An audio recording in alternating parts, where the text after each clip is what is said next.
How to remove green screen in Canva video. Hello everyone, welcome back to our channel, and in this video I'm going to show you how you will be able to remove green screen in Canva video. So first of all, just simply open your Canva, and after that just simply open the project or the video in which you want to remove the green screen.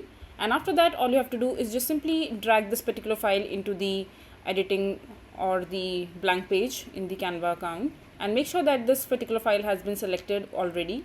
And after that, all you have to do in order to remove the green screen, just simply click on the edit section from the top menu, and over here you have to go to the background remover section from the left hand side menu screen, and this background removing tool will remove the green screen. And make sure that you have the pro account for the Canva in order to use this particular feature. Just simply click on this particular background remover option right here, and once it is done, you can see the green screen has been removed.